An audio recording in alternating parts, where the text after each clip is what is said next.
basic preliminary information, and then perhaps the other folks will join as we're doing that. So for those of you who don't know, my name is Janet Goldenberg, and in addition to being on the coalition, I am on the board of Yad Chassed, which is the organization we're here to learn about tonight. Just because we are a small group, I just wanted to take a minute just to check in and see how everybody's doing. Is everybody doing okay? Hanging in there, I hope? Hanging in, for sure. Yeah, I appreciate you all taking the time to join us tonight. All we all have is time. Yeah. I'm actually kind of glad it's a small group because I think this is some really interesting information. And I think, as you'll hear from Nancy and Deborah in just a minute, we are all really interested in hearing your reaction to it and getting your thoughts and hearing your questions. And that's a little bit easier to do in a slightly smaller group. So that's actually a good thing that we don't have, 50 people that we're trying to manage, because we'll all have a chance to talk and interact, which I'm happy about. I think while Nancy and Deborah are doing their presentation, we're going to ask everyone to stay on mute just so we can control background noise. Some of you probably know the trick of the space bar. If you hold the space bar down, it temporarily unmutes you. So for those of you who want to do that, you can do it that way, or just use the unmute button, whatever is more comfortable. I don't see. Okay. All right. Someone have a question? Yes, I'm not sure how to mute. Oh, I think I can mute you. Yes, I can mute you. So Okay. Don't worry about it. Anyone who doesn't mute themselves, I will mute, and don't take it personally as well. Anyway, so we're going to ask everyone to mute during the presentation. If you have questions, if it's just a couple questions here or there, we can certainly, either put them in the chat at the bottom if you know how to do that, or you can just literally raise your hand on the video. But what I'm going to ask folks is, if it's a general question that maybe could be asked at the end, maybe hold it to the end or put it in the chat so you remember it, just so we don't interrupt the flow. But because we are a small group, if there's something about a particular slide that you didn't understand or want clarification, or they said something, feel free to raise your hand and we can pause. It's I don't think it'll be a problem. Let's see, is there anything else logistically I've forgotten? Oh, I probably is. And if I have, we'll figure it out as we go. I wanted to answer two questions. One is why Yad Chassed, and one is why now? And I wanted to answer the first one, why Yad Chassed, in part by telling my story of why I joined the board of Yad Chassed. I only joined a couple of years ago, and it was because a friend of mine who was on the board asked me to a house party that she was having for Yad Chassed. I only went because she asked me. I had no idea what Yad Chassed was. I just figured she's asking me and I like her and she does good stuff, so I'll go. And I could not believe what I heard, what this organization was doing, the reach of the organization, the way it could act, the people that it was helping. And I couldn't believe that I had never heard of it. And I thought, I'm on the JCRC Advisory Council, I'm on the board of JALSA, I've been on the Temples board, and I've never heard of this organization. So part of why I say why Yad Chassed and why now is it's doing really important work, and I think not enough people know about it. And I want to make sure more people find out about it. And not just to support it, which is great, but also because there's a lot of need in our community.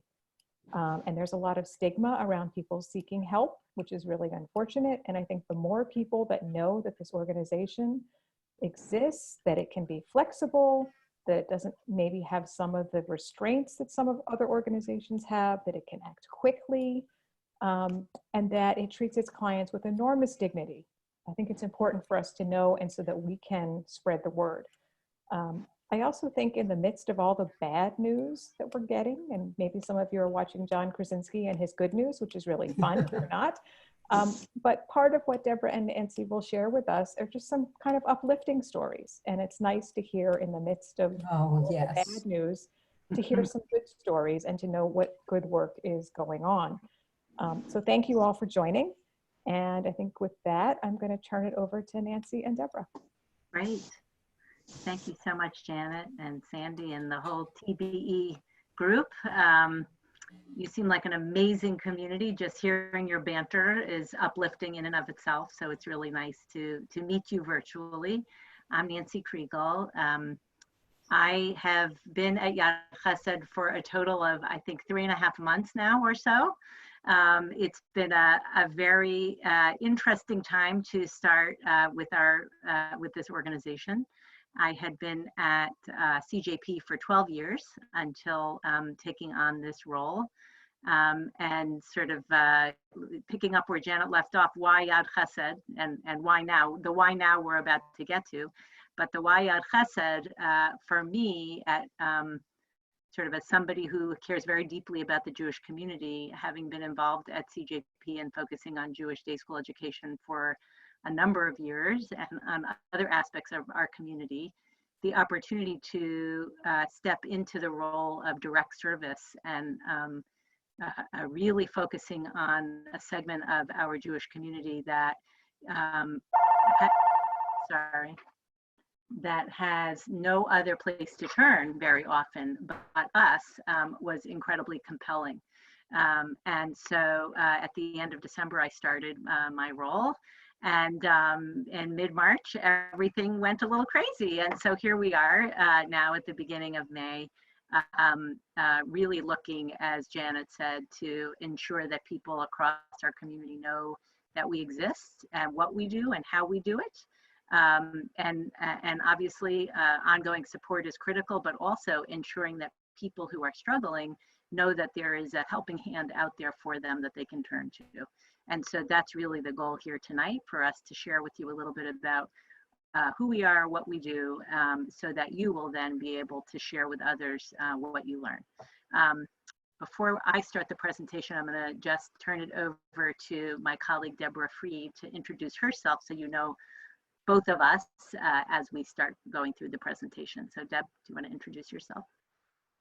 So I'm Deborah, and I have been working at Yad Chassed for more than 11 years.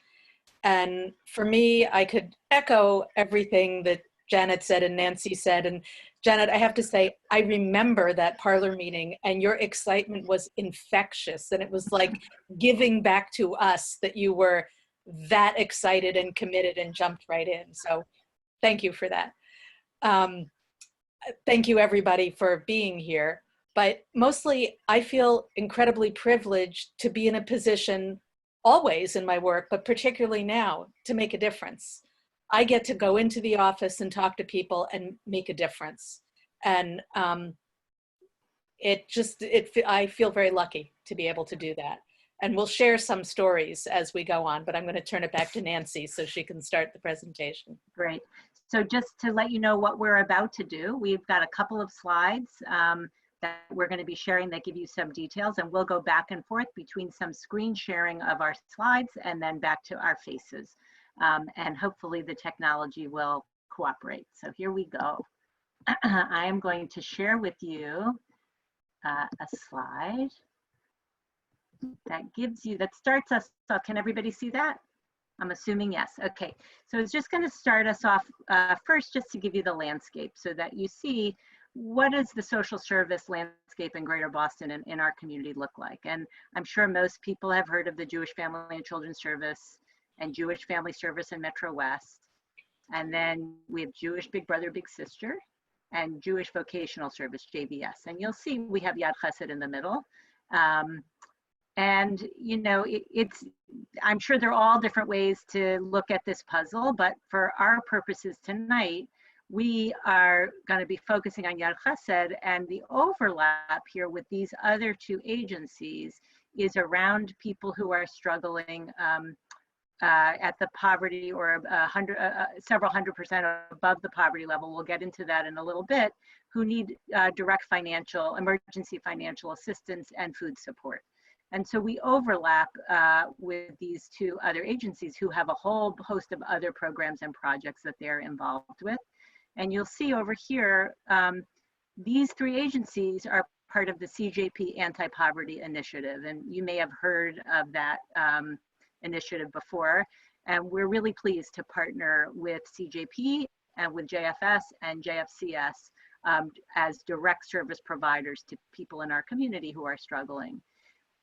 JVS and JBBS are also part of the overall landscape, and they are part of the CJP anti-poverty initiative. Generally, they just don't do the direct emergency financial assistance in the way that we do it.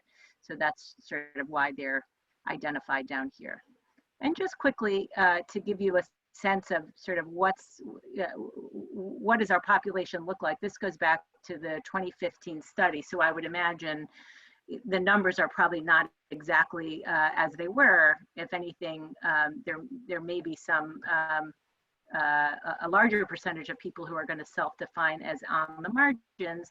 But just to give you a sense of the universe, back in 2015, there were over 123,000 Jewish households in Greater Boston.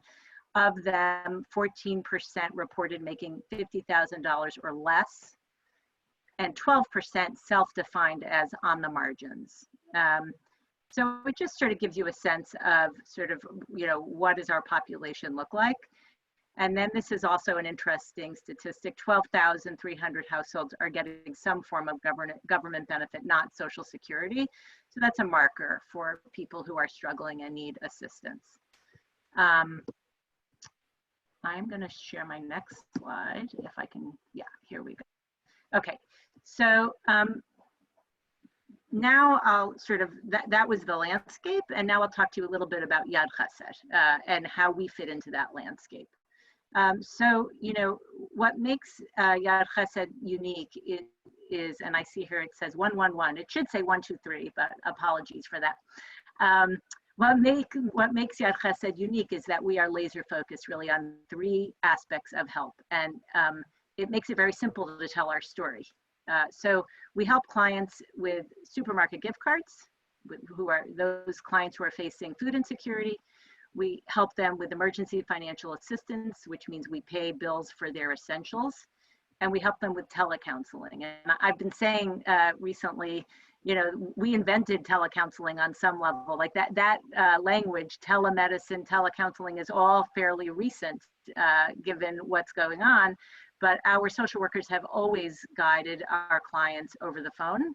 We don't do direct case management face-to-face, but everything, all advice is given over the phone, which enables us to really work pretty quickly to help clients right away when they connect with us and seek help. And here, this graph just shows you sort of the number of clients getting different sorts of assistance. And so you'll see that the biggest form of assistance that we offer is food support in the form of supermarket gift cards. Something that, and now I'm going to stop my share so that you can see me again. So something that Janet just spoke about was the dignity that is connected with the work that we do. And it's really been so impactful to me to see or to hear sort of clients through our social workers, to hear clients remark on how much they appreciate receiving a food card in the mail so that they can use those gift cards for whatever they need and go shopping at the store of their choice without any stigma attached. Because they just have a food card, like a gift card, like everyone else. They can go to Shaw's or Stop and Shop or whichever grocery store of their choice. And that's just sort of a tiny example of sort of the dignity by which we are trying to engage with our clients. So that's just sort of a bit of the universe. I'm going to turn it over to Deb to just share a few stories of like the typical Yad Chassed client. Who are we seeing? What are their stories? Just so you can get a flavor and feel uplifted by some of what we're able to do for them. So what I would start with is the typical Yad Chassed client is us, all of us in this room, except that one thing didn't go wrong, 2 things didn't go wrong, 10 things went wrong. And we've all had either a health crisis or a health crisis with someone in the family, or a job loss, or one of many things that can spin out, and we get back on our feet. But for our clients, so many things went wrong that they just couldn't get back on their feet. And most of our clients, we kind of call ourselves the place of last resort, because they come to us because they no longer have any other place to go, which implies a kind of isolation, which might come because they have so many difficulties that people can't help them anymore. But they really are us. I kind of think of it there, but for the grace of God, right? They're not different. They're not different. They just have more challenges. And they range from Holocaust survivors in their 90s to young families with children. So, you know, it's the entire gamut. It's every denomination. It's observant and cultural, synagogue members, not. It's really every single kind of person you could think of. I'm going to give you the next slide, Deb. So hang on.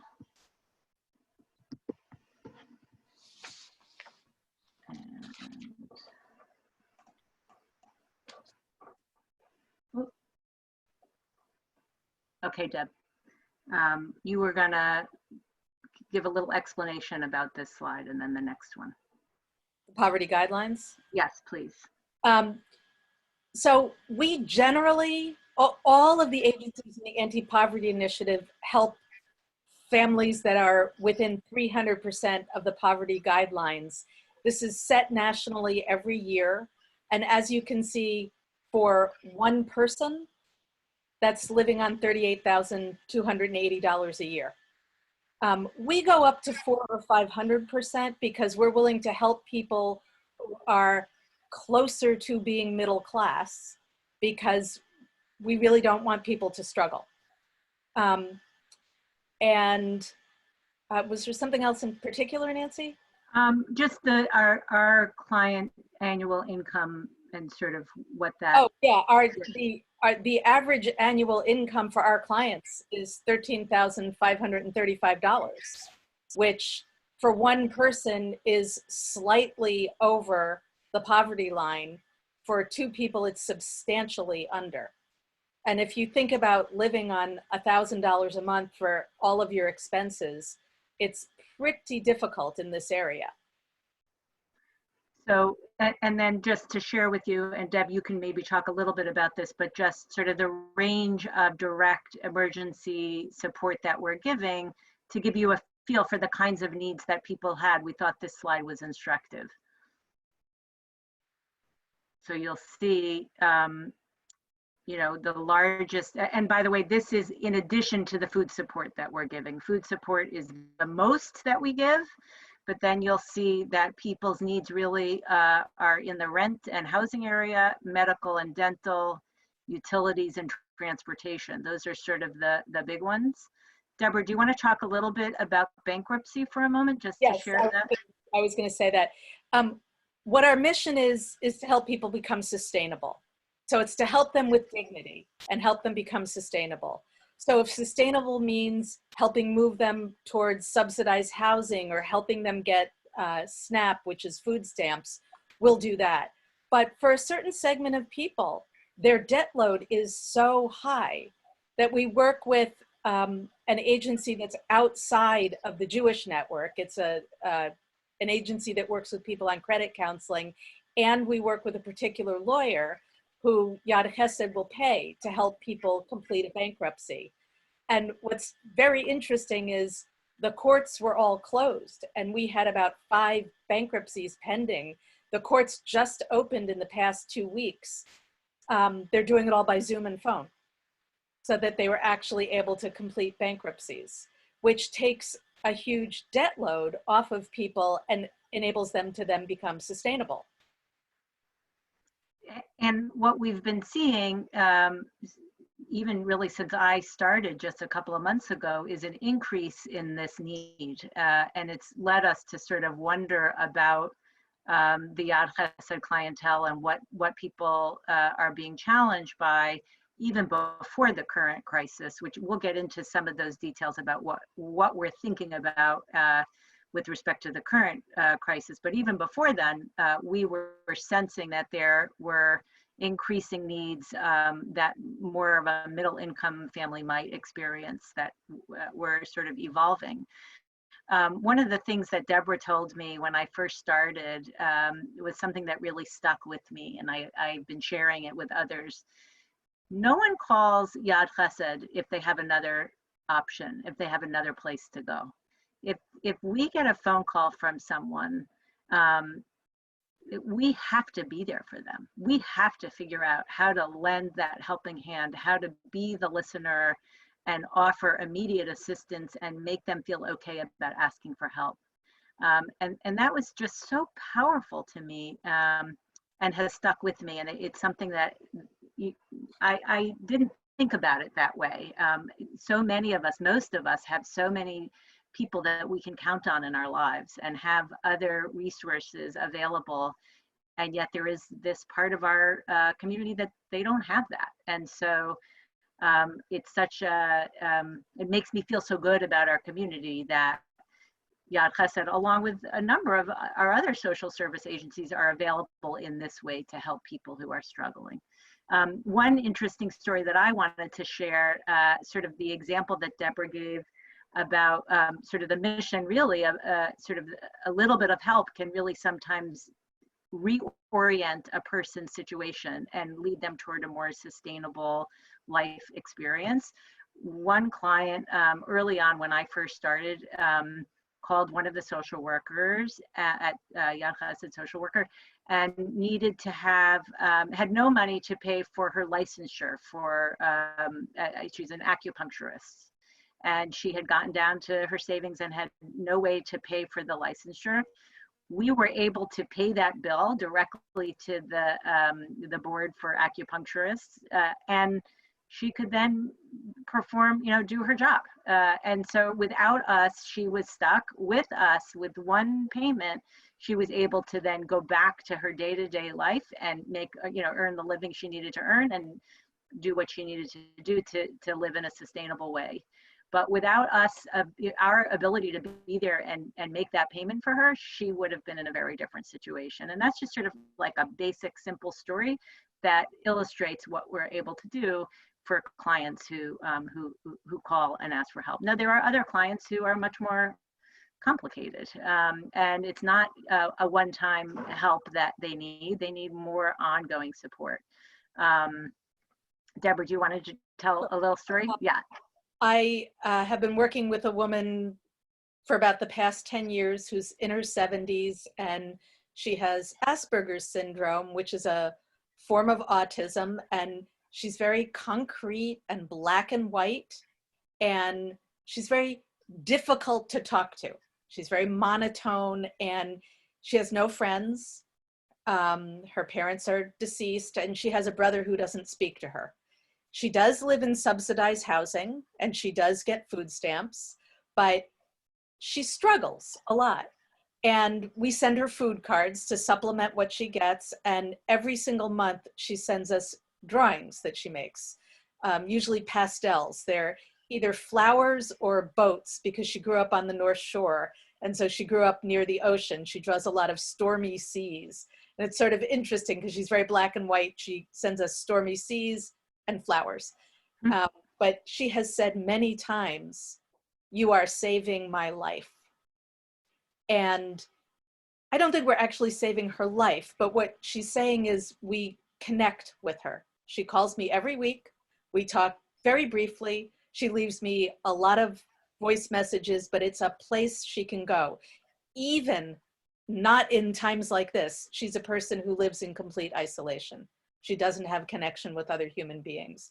And we just give her a place to go. And so she sends us drawings and we put them up on the wall. Pretty powerful. And the drawings are beautiful, by the way, just beautiful. So, okay, I'm going to go back to my last screen share.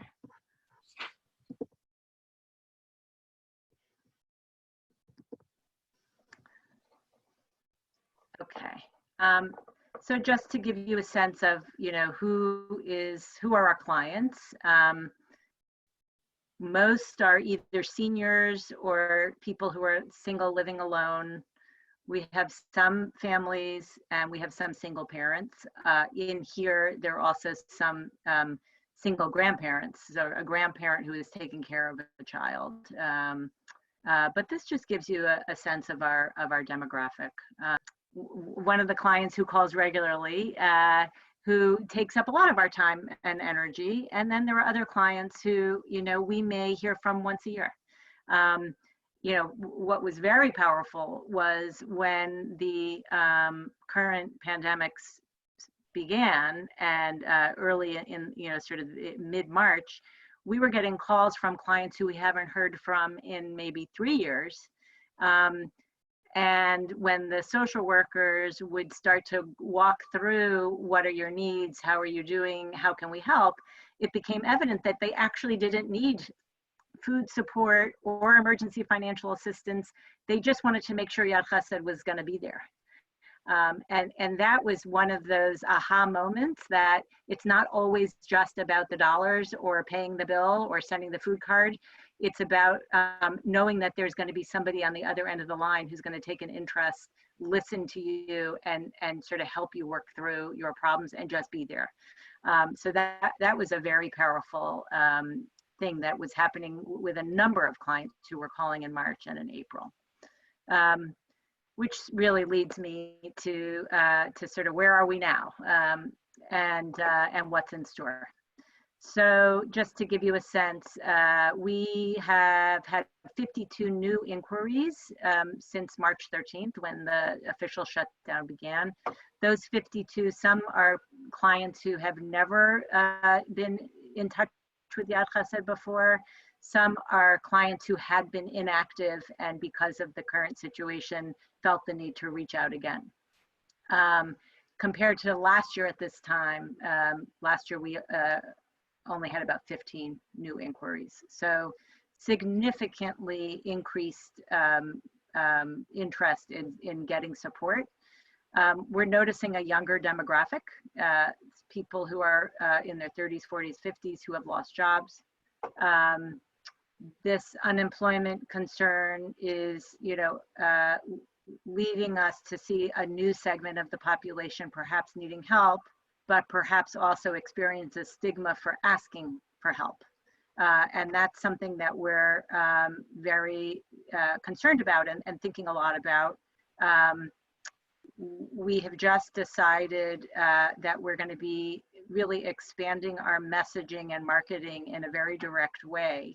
And all of you on this call can help us with this, sharing with others in your networks, that, you know, there are going to be people who in our community who really are going to need help, even though they themselves may have been the helpers up until this point. They may have been donors and now they're going to need some support. And the need to destigmatize that is going to be critical. And the messaging and the marketing that we going to really be very important to tell those people, you may need a little help right now while you're getting back on your feet and while you're figuring out a different direction. And we want to be there. The Jewish community wants to be there, and Yad Chassed wants to be there to help you. We're worrying about lack of childcare, which could lead directly to job loss. What is that going to look like? So maybe somebody's job will, you know, a place of business will reopen, but if there are no schools, what's going to happen? So, and obviously none of us knows the answers to any of these things. We're just trying, we at Yad Chassed and the board, we're trying to predict and plan as much as we can. So we recognize that there's going to be a significant worry about rents and mortgages, both for our current clients who, you know, in the last couple of months, rents and mortgages and foreclosure and eviction have been put on hold, which is a really good thing. And yet when some of those holds are lifted, there's going to be a significant amount of back payment that's going to need to be made. And so we're concerned about that. We're concerned that more people are going to need food support.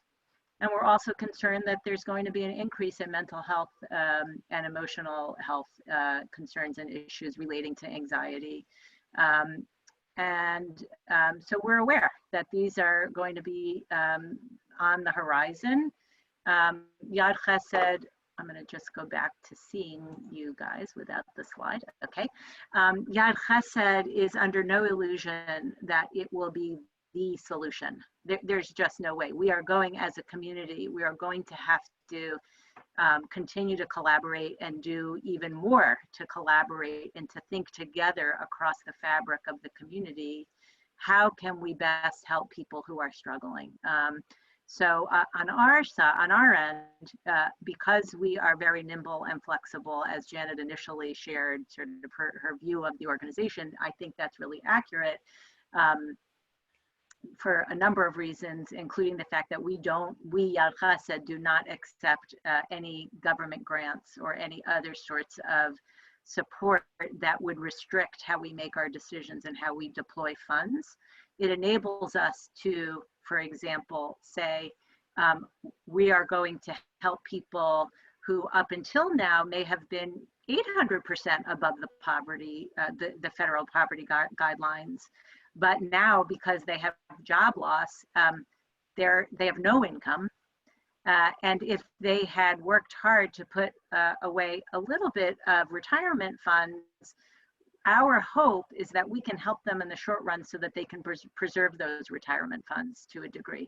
Because the truth is, if we don't step in now and do our best now to help people who are struggling, there is the distinct possibility that down the road, they could spiral and become sort of the typical Yad Chassed client if sort of they continue to have challenges and aren't able to get support to get back on it.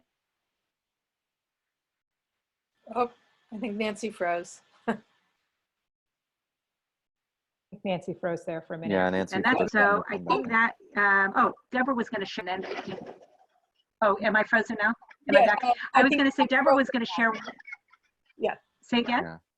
You froze, but you unfroze. I can share a story, and then there are a bunch of really Yeah, good. there are a lot of questions, but let's, Okay. I feel like the story could be really illuminating. Yeah, there's Okay, quick story. So a whole segment of people came to us with the shutdown and job loss, because I don't know how familiar people are with unemployment, but typically only very particular people can apply for unemployment. And a segment of people who have never been able to apply for unemployment are employees of religious organizations. So day schools and KVH, which is the kosher certification organization, which they shut down, and the day schools shut down. These are people who had nowhere to go. So the CARES Act, which is the government plan, which is now helping bail people out, for the first time ever, actually included employees of religious organizations. So these people now are able to apply for unemployment. But there was a period of about a month when they didn't know if they were going to be able to, I just had nothing, no work, nothing, and no way. And a lot of people had 2 people in the family who lost employment. So we were able to send food cards, pay bills in that month. A lot of them now are getting unemployment and are in better shape. But as Nancy said, it's not quite enough. And we're going to have to fill in until everybody's completely back on their feet. But there are ways in which this entire crisis was much harder on certain segments of the population. And just to add one brief thing before we get to questions, we have always worked to respond very quickly to clients when they experience and express need. But even more so now, we put in a system where if somebody calls, we walk them through a 1-page intake form and they get immediate assistance by mailing a food card or paying whatever bill is outstanding up until a certain point. So we really worked very hard to have immediate flexibility. Okay, now it sounds like we've got some questions. Yeah, I wanted to run through a few of them, if that's okay. Can I get to the top? The staff is, we have Nancy, who is executive director. I'm the associate executive director, and I'm also a social worker. I work full-time. We have another full-time social worker, 2 part-time social workers, and an office person.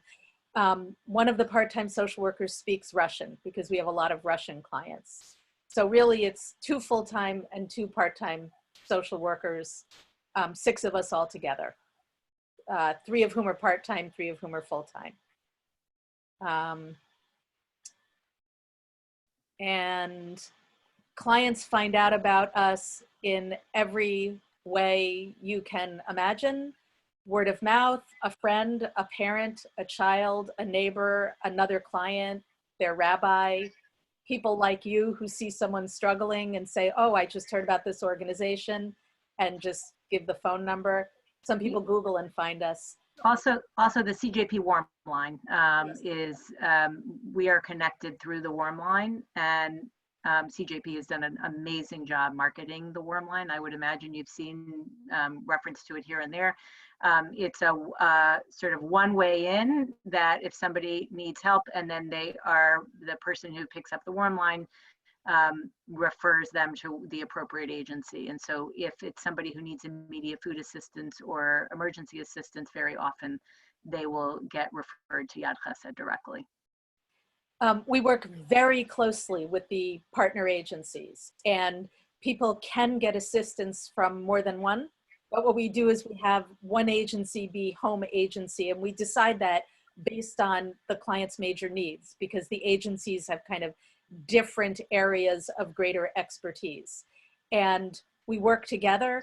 And if I have a client and I'm taking care of their food needs, but the client needs to find housing, and I think they can get a case manager at Jewish Family and Children's Service who can walk them through housing, we'll share the client and share the tasks.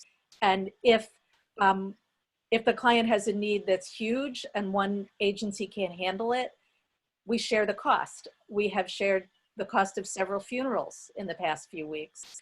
Today, I split the cost of a major move with another agency for a client who was moving into more sustainable housing.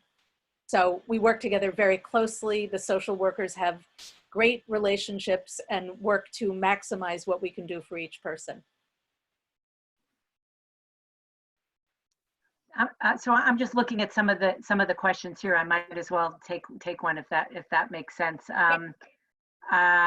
Just making sure what other say again. Pick whatever you want. Yeah. Well, annual budget. So we, our board is very strict with the following breakdown. 80% of all revenue must be spent on direct client needs or advice given by social workers, so social worker time with the clients. And 20% is spent on operating not direct client service. The budget varies, I think, year to year, and based on development, based on the dollars in. In general, we're giving between 700,000 or so and above, 700, 800,000 out to clients. That's probably on the high end, but for direct client service and support. Our funds come, I think I saw somebody said, where do your funds come from? Yeah, receive your funding. From the entire community out there who wants to give philanthropic dollars to support us. CJP does give us an allocation regularly, annually, and we have received allocation directly from the CJP Emergency Coronavirus Fund. We partner very closely with CJP. But some of our donors are $18 donors, and they are as valuable and important as the $1,800 donors. And some of the, we have some monthly donors, some people who online are giving $25 a month. And that is just such an inspiring thing to me when I see that. We also have former clients who are donors. And that's also just an incredible thing. I do see us as an organization that people feel whatever funds they commit to it, those funds will have direct impact. And so they feel that very empowered by their gift. And we want to continue that. We hope that that continues. Assisting family table clients. Deborah, you can take this, but the simple answer is yes. Yes. We work together to maximize. So we refer to family table, they refer to us. We hope that our clients get family table and food stamps and food cards from us if they need it. So we make a determination about what they need, working together with the other agencies, but absolutely clients can get from all of the above. And I saw another question about, a couple other questions. One about other temples and synagogues and partnering. So we do a few different things. We reach out to all of the area synagogues, in particular around Purim, because that's when the mitzvah of matanot le'evyonim comes up, the giving of gifts to the poor. And that's really sort of a signature fundraising annual event, which is actually a pretty incredible thing. So it works as follows. We raise funds from individual synagogue communities. Those funds are then deployed directly to pay for gift cards that are in the waiting hands, and it's complicated, but essentially the folks who are on our Purim list, our clients, have a voucher that's waiting for them on Purim Day. And then they are notified the amount of that voucher based on how much is raised by each synagogue community. This year we raised about $130,000, I think, on Purim alone. So it's a very big effort, and it's an opportunity also for us to partner with individual synagogues and communities, and for us, obviously, to raise funds on Purim, but also to really get the name out, the Yad Chassed name out, so that people start to recognize that there's this organization out there to help people who are struggling. Similarly, a little bit less so, but similarly around Passover, synagogues partner with us to give gifts and to raise community dollars specifically for Passover food for people who are struggling. Can I jump in just for a second, Nan? I'm sorry. Of course, yeah. No, go ahead. I was just going to say, you know, as a board member, far be it from me to want to say anything that might discourage anyone from wanting to donate. But having said that, the response of the Jewish community during the pandemic has been phenomenal. The contributions to Yad Chassed, which has allowed us to give out so much more aid and to expand our program to people who are maybe a little bit higher in terms of percentage of the poverty level, it's really touching to me. It's really inspiring to see the community step up and really make an effort to do what it can. And obviously everyone's a little bit impacted, and yet people are still opening up their wallets and digging a little bit deeper.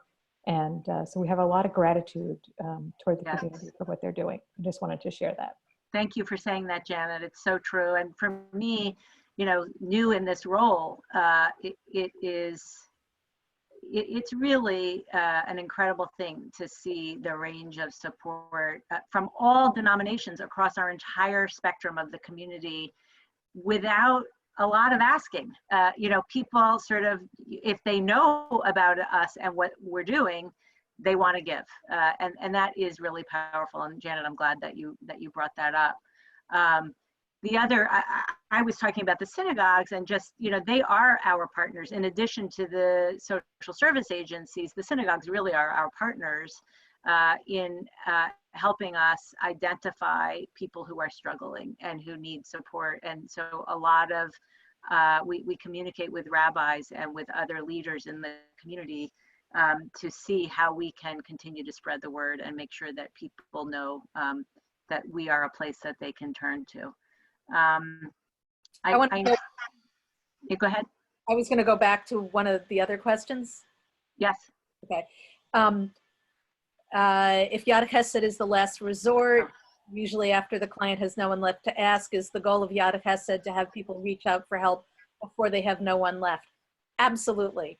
We wish we could get to people far earlier so bankruptcy wouldn't be an issue. The reason people get so much in debt is because they've been struggling for so many years and putting it on their credit cards. We wish that people knew about us and came before it was an actual crisis. And somebody else asked, what can you do besides giving money? Let people know we exist. Like our Facebook page.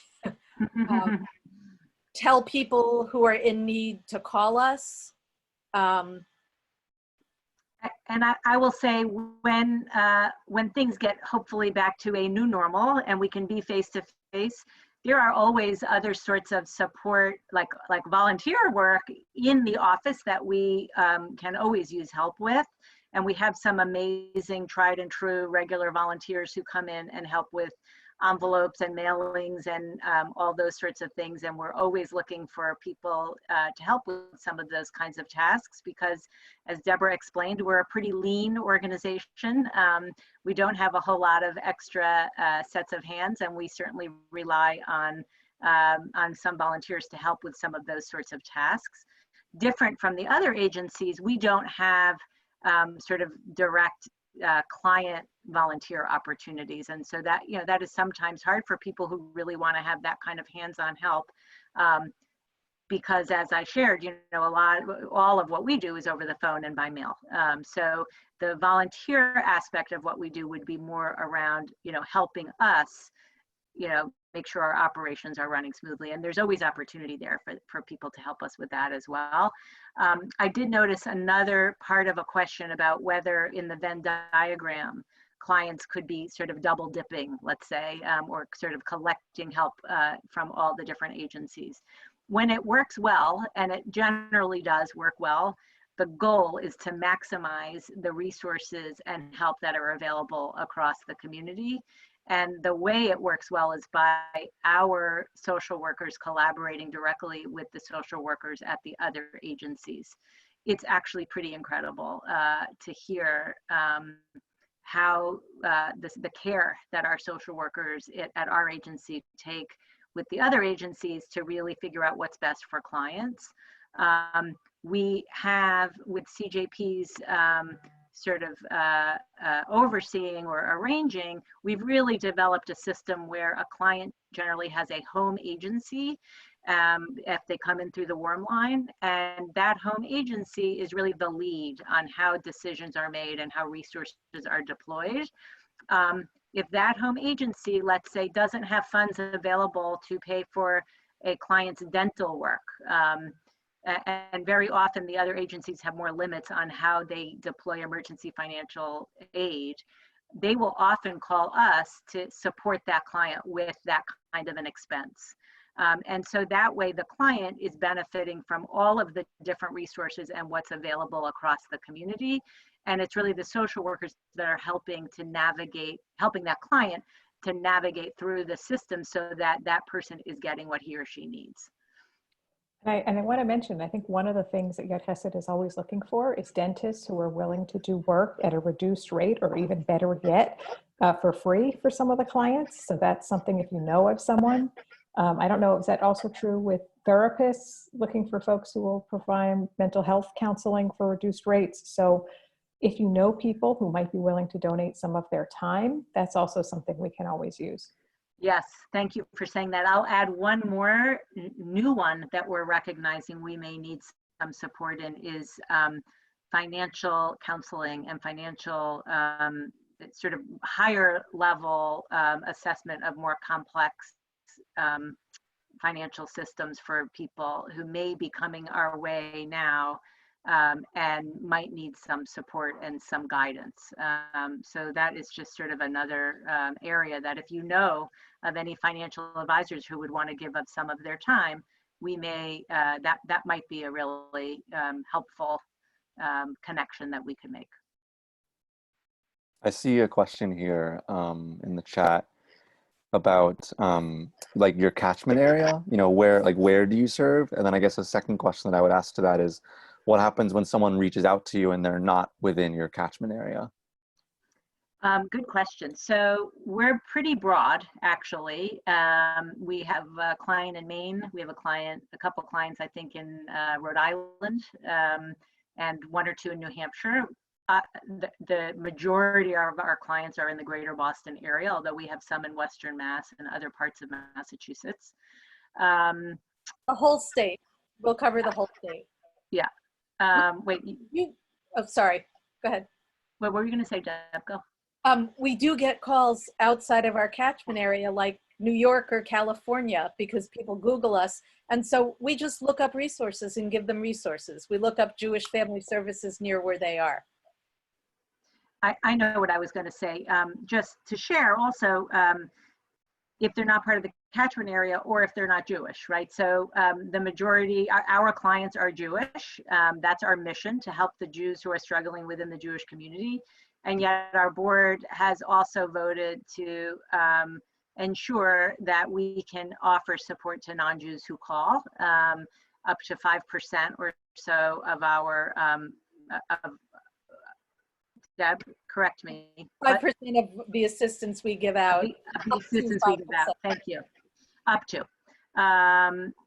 So, you know, it's also just a lovely aspect, I think, about this organization trying very hard both to meet the needs within our organization, but recognizing that we don't want to exclude somebody who needs help if they call us. We define people as Jewish if they self-identify as Jewish. Is that right? We know no one's asked to repeat the Shema or, you know, read from the Torah or, you know, prove what they, you know, what they did on Passover or whatever. Your bar mitzvah speech, none of that, right? It's actually interesting because it's sort of surprising, but since I ask the question all the time when people call, when you say, are you Jewish? Nobody lies, because they're afraid of what the next question might be that they would not be able to answer, which we as Jews are afraid we wouldn't be able to answer. So it just kind of cracks me up. But no, with people self-identify, and if there's one Jewish person in the household, we help them. So it could be an interfaith family, you know, there are all kinds of combinations. I also just wanted to say, I'm going to unmute everyone just because I think now we can have a little bit more of a discussion. I don't mean to change the method of asking questions, but I just want to let people be able to kind of weigh in and have a conversation.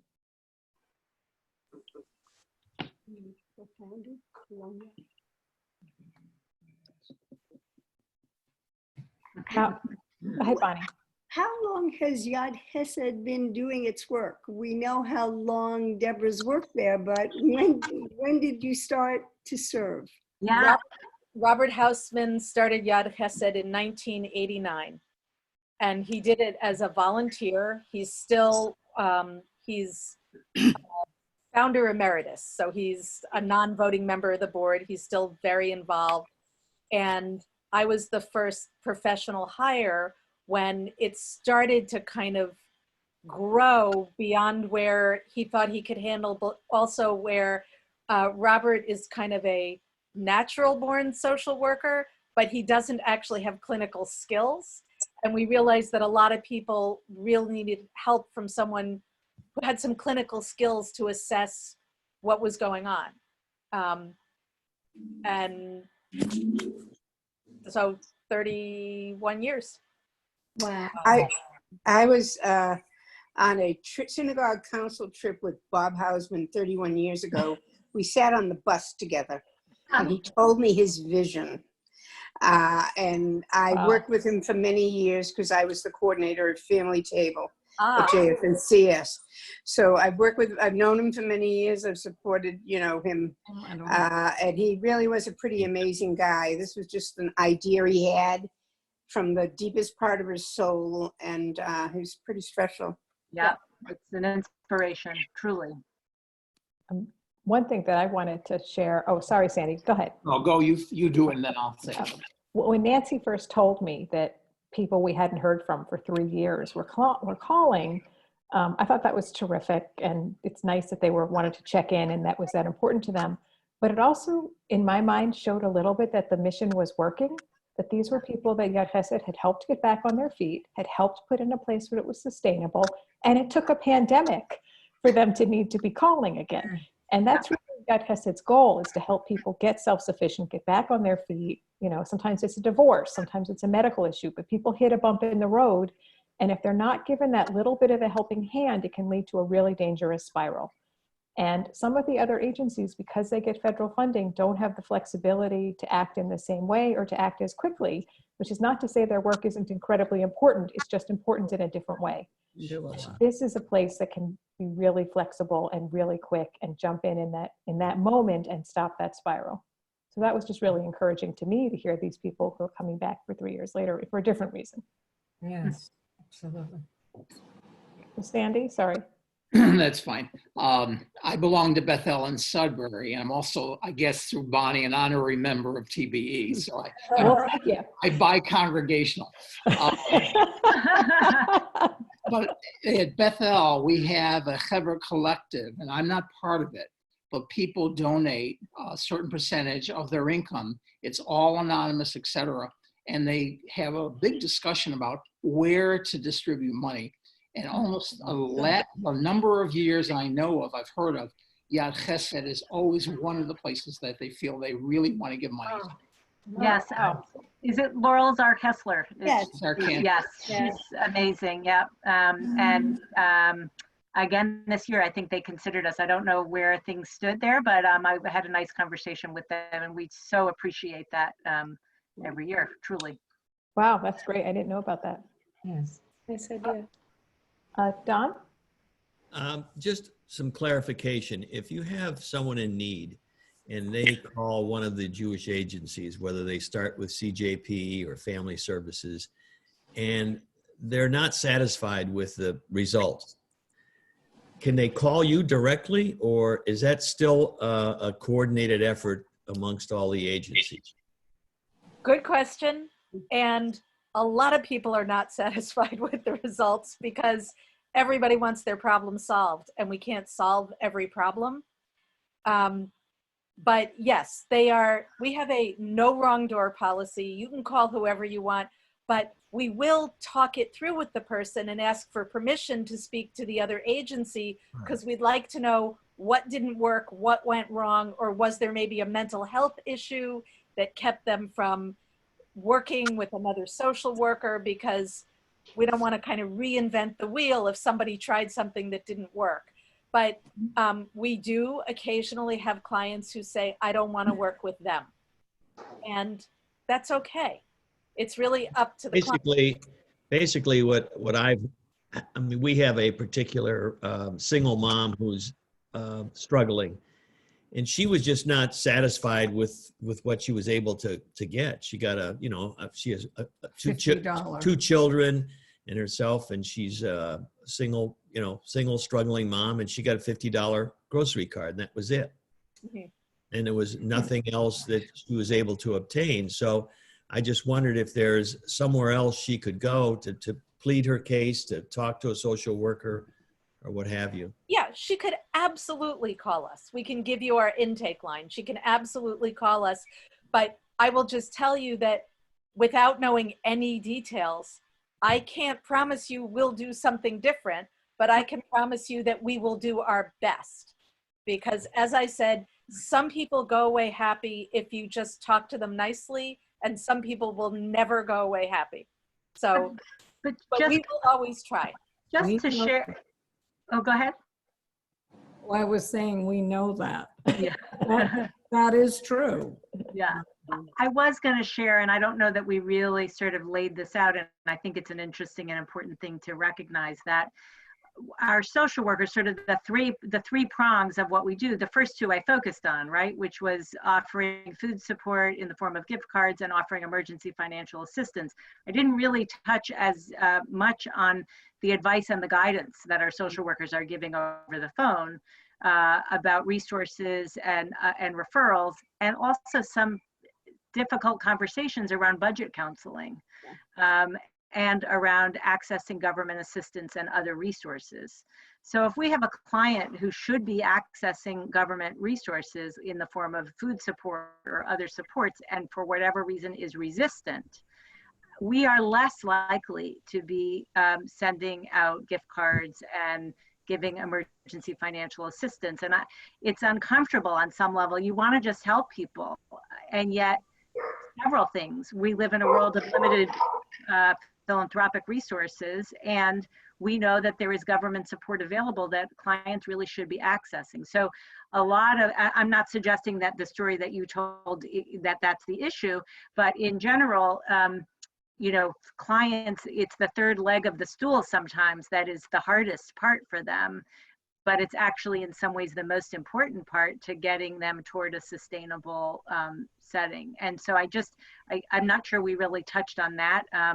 and frankly, I'm not a social worker. I'm actually a lawyer by training, and hearing the social workers at Yad Chassed and the balance that they walk between caring and compassion, but also sometimes some tough conversations is incredible. These people are amazing people. I could tell a little story about getting government assistance, which is I have a client who is 70 years old and is homeless, a woman who lives in her car most of the time. Right now, she's living in a closed store because a friend of hers owns the store, okay? But she lived in Newton, may have grown up in Newton, I'm not sure, lost her home and became homeless. So for 5 years, I've been working with her and helping her with bills while Jewish Family and Children's Service, she has a case manager who's been trying to help her get into subsidized housing. But this is a person who has huge mental health issues and also has eating disorder. And for 5 years, we've been talking to her about food stamps, and she refused to apply. She refused to apply. We still kept helping her, but we weren't helping her with monthly food cards because she was refusing to do this. So she finally, in the past month, applied for food stamps and got $194 in food stamps and called and said, after 5 years, wow, who knew? And the other social worker and I were trying so hard not to say, we knew, we've been telling you. But we absolutely understand that some people's, either their anxiety, their stress, or their mental health keeps them from accessing what they need. We won't refuse to help them, but we may not be able to help them to the full capacity, you know, but we'll still keep working with them. And sometimes it just takes years to develop a relationship. Wow. Oh my God. Man, So I want to make sure we give them the intake line. Yeah, Oh, please. Well, we can give it to you and you can email it to everybody. Do you want to do that, or do you want me to just say it out loud? Why don't you do both? Okay. The intake line is 781-487-2693. And most of the time, people leave a voicemail because we rotate who picks it up. And because we're not in the office, we have to call in to get the messages. But we rotate who picks up on the intake line. mhm. And I see client- Sandy put that in the chat also. Thank There's you. also an email. There's an intake email, which is intake@yadchessed.org, which is YADCHESSED.org. So I see we're a little bit past 8:30. I want to be respectful of everyone's time. Is there maybe one or two final questions, or where are we? Eileen? Thank you, Janet. Do you think you could, can you tell us the location of your office if one is possibly interested to help out in the office, volunteering? Sure. We are in Waltham on Totten Pond Road. Okay, Thank you. I have a question as well. I'm kind of curious, you know, you have those, the organizations that you partner with that are able to cater to specific needs. And do you think that there is a hole within that system? Do you think that there is a need that isn't covered yet by one of the organizations? It's a good there are question. multiple needs that are covered a little bit, but not enough. But that has more to do with our entire social safety net than with the organizations. There is simply not enough mental health counseling. There is not enough subsidized housing. People wait years to get into subsidized housing. So it's not as much a hole in the agencies as it is a hole in our world. Mm. Though I would say that we recognize that there may be this segment of the population that up until the current crisis had been getting by. They were making it, they were sort of somewhere in that middle class range. And due to job loss now, they're not. And I'm not sure that the other agencies have the flexibility to include that group in their sort of clientele in order to meet those needs. And so that might have been a gap, but I'm hoping that Yad Chassed, and I think we've decided that we will be filling that gap. And I'm hoping that people will hear about us so that we can be available that way.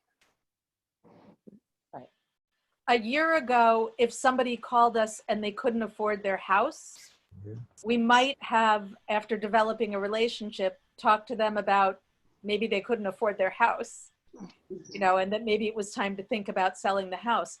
Today, when people call because both people lost their income, we want them to keep their house. We think they will get jobs again. It's a whole different story.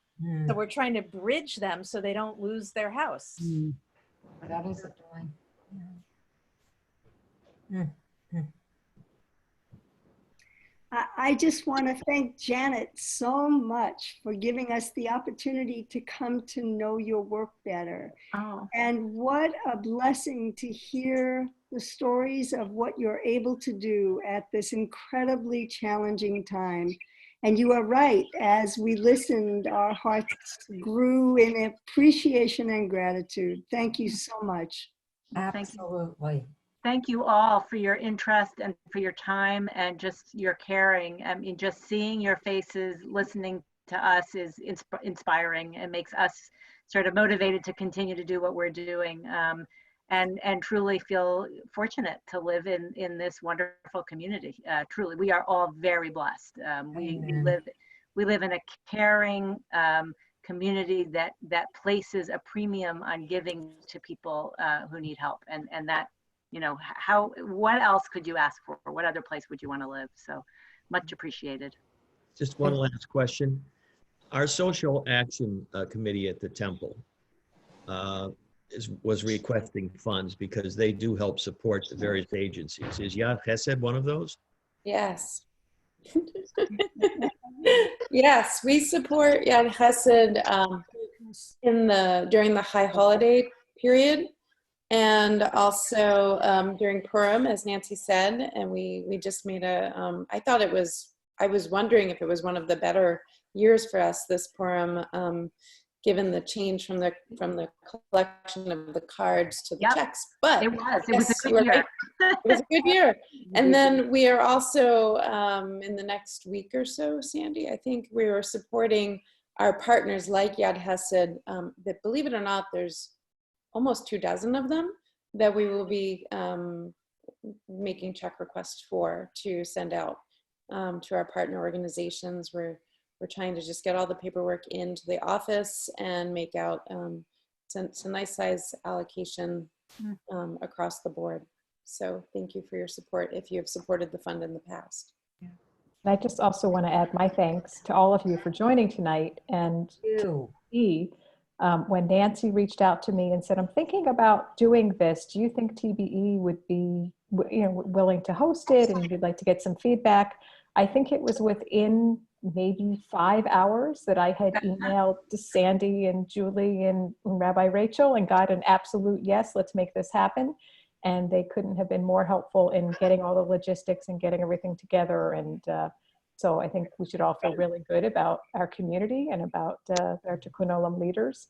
So thank you to Julie. And it was a wonderful presentation, and I Bonnie said it so well, so it doesn't need to be repeated, but thank you for bringing this to our attention and for doing this. And I think that the format and the content and everything that you covered would be wonderful to share with any community.